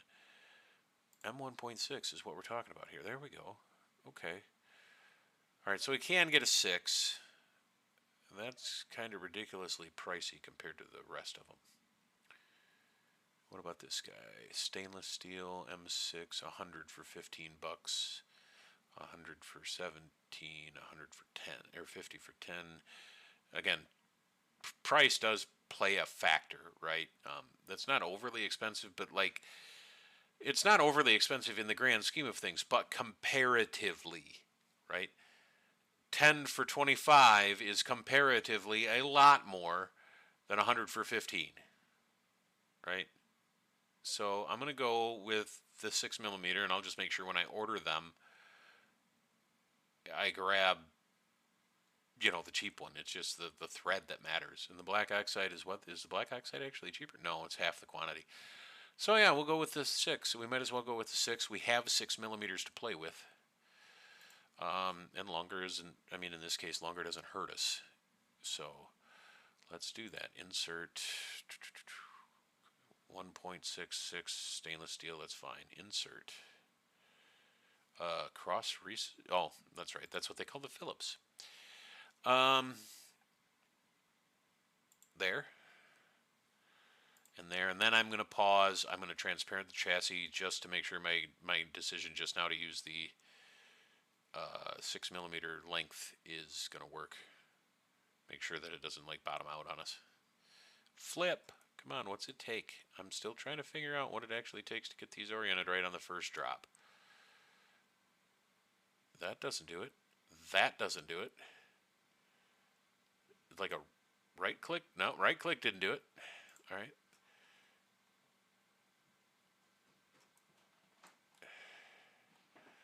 I mean, as far as I can tell, what if I drag as I'm... No. Uh-oh. Dragging broke something. What did dragging do? I didn't get any extra instances, did I? It doesn't look like it. Apparently don't click and drag. Oh boy. There we go. For now, I'll just take the L and accept the fact that it eventually dropped in the way I wanted it to. There we go. And so these are at a shallower angle, and they're dropping in right. All the other stuff needed to be at I don't know. I don't know. If anybody knows, please let me know. I'm going to hide those mate references. If anybody knows, let me know, because that is sort of annoying. It would be nice to just sort of drop them in on the first go and get on with business. All right, so that's in. Those are in. I'm going to go ahead and stick them together now. So we got that NeoPixel. We got that insert. We got that insert. Skip 2. Those are the other side. Screw. Add to folder. And that is the right NeoPixel. So NeoPixel, insert, screw, folder, left, NeoPixel. And the folders really are just to keep things, you know, organized. Like this list, if I was fully expanded, is getting long. There's a lot of parts in here. One thing I will say is that there is no slowdown the way that SolidWorks would slow down with all the extra surfaces I have been bringing in. Like, SolidWorks would have bogged right down by now. Even on this desktop, which is significantly more powerful than the laptop that I use at work. Even on this desktop, it would be an issue. So now we need to get the wires out.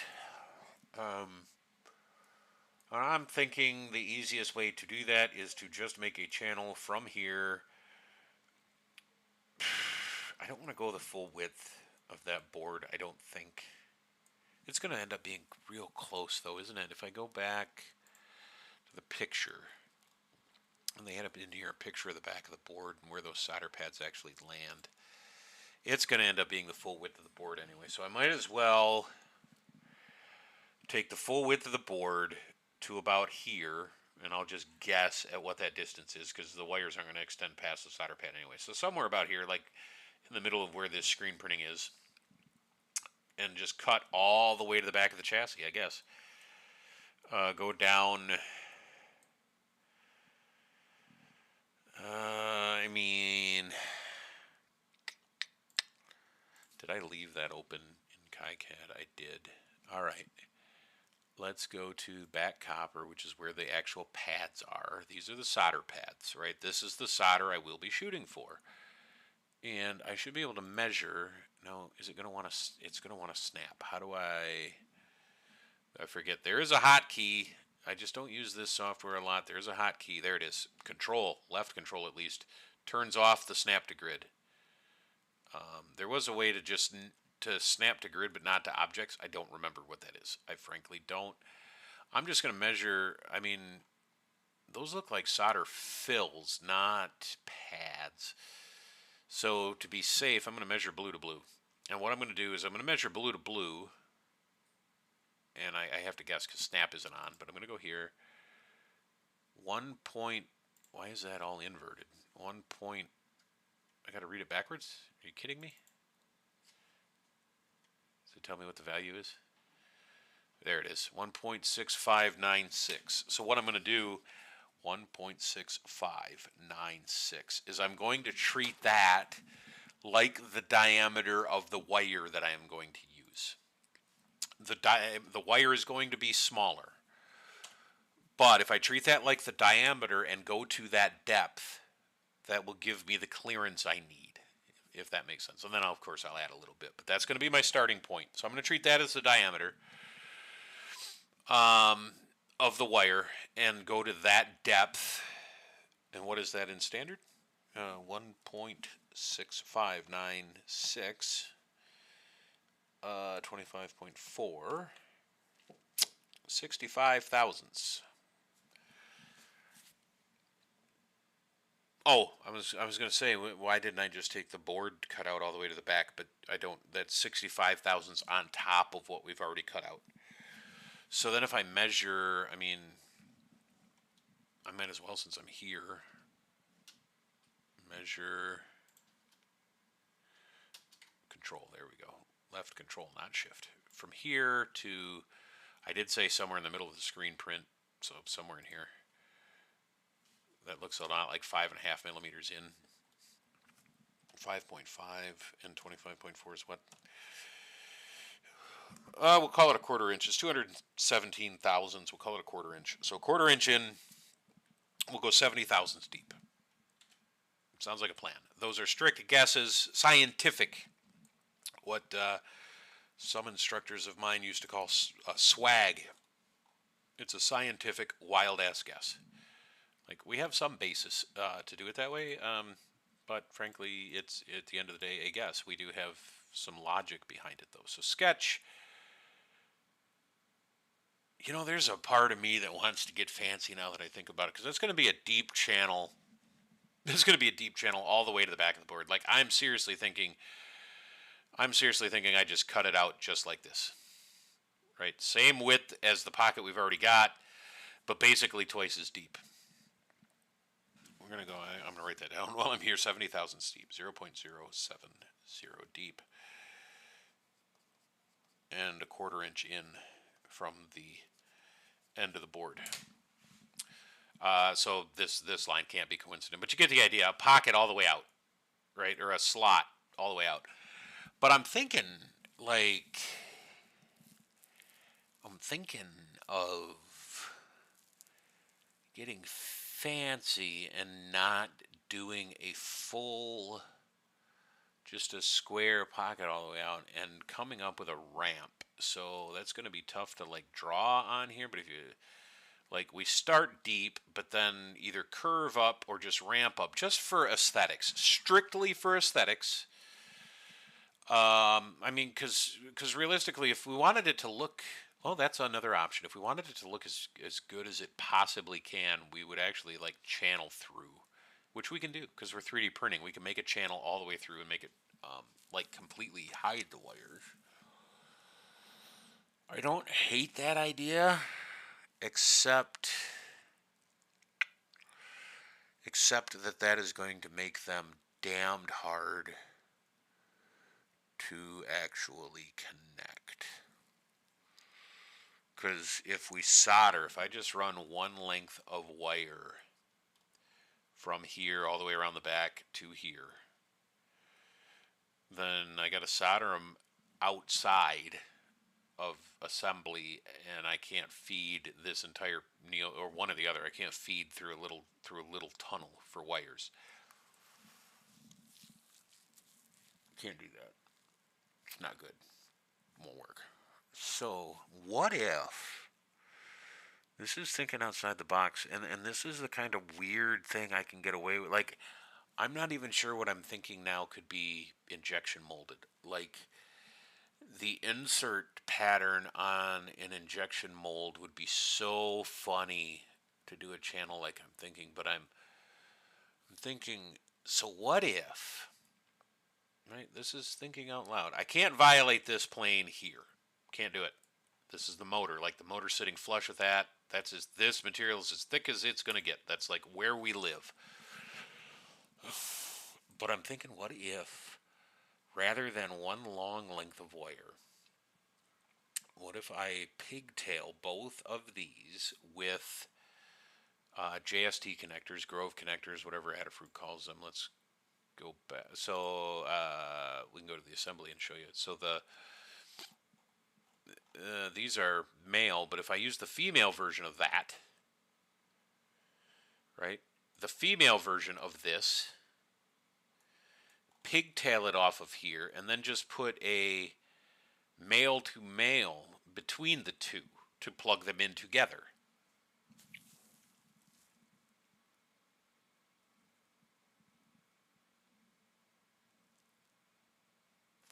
I kind of like that. That would be, I like that. I'm also leaning heavy on the idea of a channel to do that in.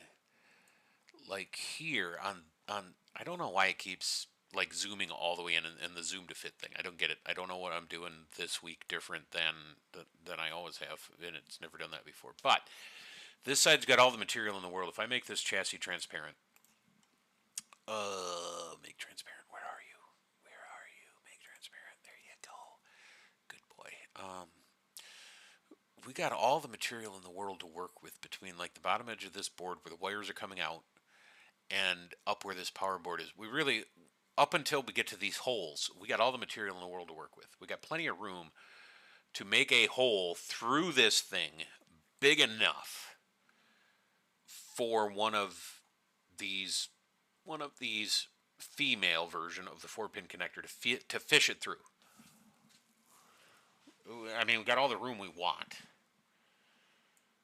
All the room we want, and I'm almost wondering, do the same thing over here?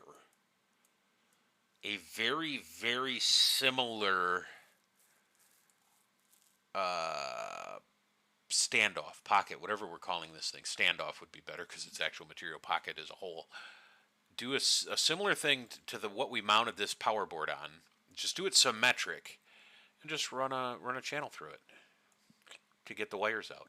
We still have to inset, like, because the board, we still got to inset, so our channel will shoot low, right? I mean, somewhere in, like, this neighborhood, but it can be plenty big. And then, well, we sort of lost some of our ability to tidy it up or make it pretty with fillets already. But I'm not totally opposed to that idea. Adding another block on the other side. In fact, it's fairly easy to do. So if I go to the chassis, I mean, the easiest way to make sure it matches, again, for aesthetic purposes, and then it doesn't look like this is just, I mean, right now, let's face it, this sort of looks like it was tacked on as an afterthought because, I mean, it kind of was. We needed something to mount that board on. But if I grab that, now this is part of the problem. I didn't group it to anything. It's that extrusion. If I grab that, I can mirror it. Mirror. We want to do a feature mirror. And I don't like the fact that I can't grab the feature. I got to remember that. I can't grab the feature first. Which extrude? I think it was extrude 11, right? Was it 11? Extrude 11. One thing I would do also in a bigger, like I should have been doing it all along. All right, that is extrude 11. SolidWorks would let you grab this first, mirror, and it would automatically populate that field. Onshape won't let you do that. You have to do your action command first and then select. So that's a minor gripe. Nothing too terrible though. Let's mirror it. Oh, you gotta mirror it about the plane, buddy. You gotta select your plane. Why red? Like, what don't you like? I guess accept it and look at what it complains about. Could not create all this. Reapply. Oh, I've had that happen before. Reapply. There we go. I've had that happen before. I'm not honestly 100% sure what that means. But then I mean, it kind of that way looks like it belongs there. We could kind of even do something down the road and when we get to the pretty phase. So like right now we're still just getting things set up so that we get all the pieces in that we need. We get to the pretty phase, which right now it's coming up on 10 o'clock. We're going to call the stream shortly. So the pretty phase will probably be next week because we're close. We're close. We're going to get wires in. We're going to start filleting things, prettying this guy up as much as we can. One major feature we still have to get in is we got the wheels, but we also need to get, let's call them legs. Legs is a good term, I guess. Like these this is the prototype, the first version 1.5 prototype. It's got these 3D printed pyramids to run on. The original robots had carriage bolts. I like the carriage bolt idea, I think, better than this. Even though this is cool, there's no extra parts. I like this for that. Not having extra parts is good. Very good thing. But this thing did not run around very much. Like, we didn't test it much, and I can already see wear on those pyramids. And I don't like that. I can also see a little splitting because of the way this was oriented on the printer. I don't like that, some layer separation.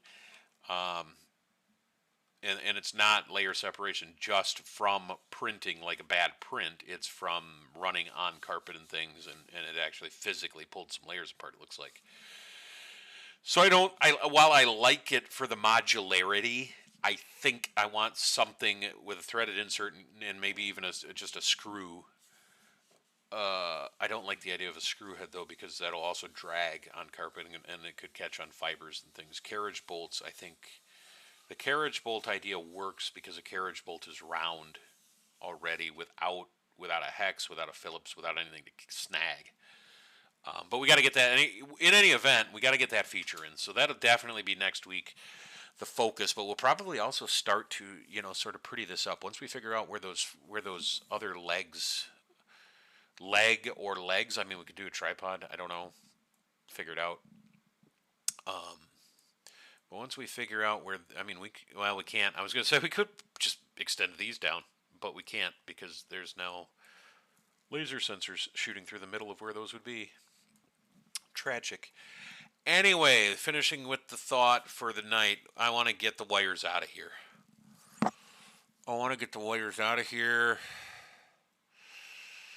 How do I do that? Can I create reference geometry? I haven't actually tried to create a reference plane. What I would like to do, I would like to create a reference plane based off of this, back it up toward the viewport, toward us, 1/4 of an inch, which is where we want the pocket to start for the wires. Then I can sketch our, I wrote it down somewhere, 70 thousandths deep, 1/4 inch across, probably more because we want to now fit a female connector through it. But I can sketch it on that plane 1/4 inch in, and just all the way out through the back, and things are nice and happy. But how do I can I put a reference plane in here? I haven't tried it. I don't know. Plane, there's a plane tool. What if I click that? Now again, we got to click the action first. Entities here. All right, there's a plane. Offset distance 0.25. Hey, look at you. I do want to do it on the other side though. Other side's got the holes. If I do it on this side and make sure I clear the holes, then I can mirror. Good. I can do it that way. So plane, and I click the thing. Oh, hey, look, when I don't necessarily need to click the entity, it lets me select it first. Awesome. So 1/4 inch in, that's where we want to be. That gives us room on those solder pads for the solder blobs on the wires on the board. That's good. On that plane now.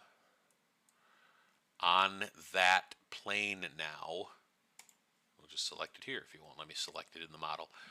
Now I'm going to sketch. I'm going to do a rectangle. Okay. I'm going to see. Let's see. I want to go 70 thousandth off of that if it'll let me. And it will. 0.07. Okay. I need to be 1/4 inch wide. No, it wasn't 1/4 inch wide. It was the full width. Right? That's what I said. It needs to be full width. So we're going to go here and here. And can I do coincident? If I can, that would just, yep, cool. Now, the only thing we have to worry about is height. Because I can do coincident over here. All right. Full width, 70 thousandths deep. There's nothing below us to get in the way. I mean, we could even go deeper. And then I'm going to get as close. I'm going to get as close to those bottom of the screw holes as possible. So for now, I want to accept the sketch. I'll edit it in a second. From here, actually, that's pretty good right there. But I want a hard dimension. From here to the bottom of the pocket, 300 thousandths. 300 thousandths. Will it let? Ooh. If it would just let me dimension off of that bottom. Let's see if it'll let me do that before. See if it'll let me dimension off the bottom of the hole. Sometimes in SolidWorks you can get away with some weird dimensions off of some features. Off of some features you wouldn't think it would let you grab. Let's grab that, and will it let me grab that? And give me the right. Let's go for a front view. Because that's what we're sketching on. Is that right? Awesome. 1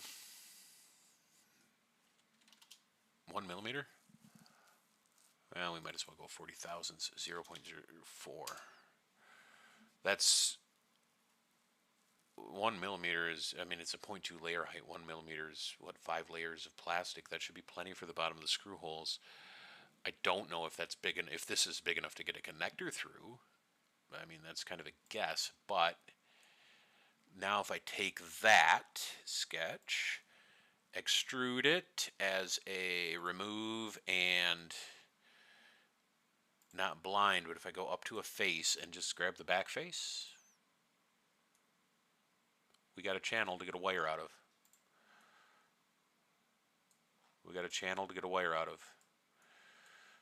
It is certainly big enough for the wires. The wires are going to take up anywhere near that. It needs to be that big for that connector, and hopefully it will be. So I will probably try to grab one of those next week and just stick it in there and see if it'll clear. Because that would be cool. We can we can solder on this end. It has a pigtail to a connector. The other end, the same thing. So now we're here. We can take this feature and just mirror it again. Just mirrors. It's mirrors all the way down. I'm going to feature mirror, and I want to mirror that extrude about that plane. Reapply to get rid of the red, hopefully. Yep, cool.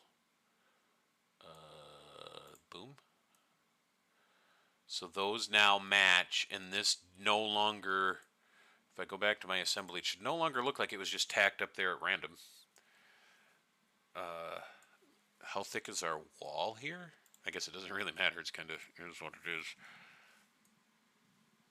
90 thousandths, plenty. That's beautiful. 0.4 millimeter nozzle. Yeah, sure.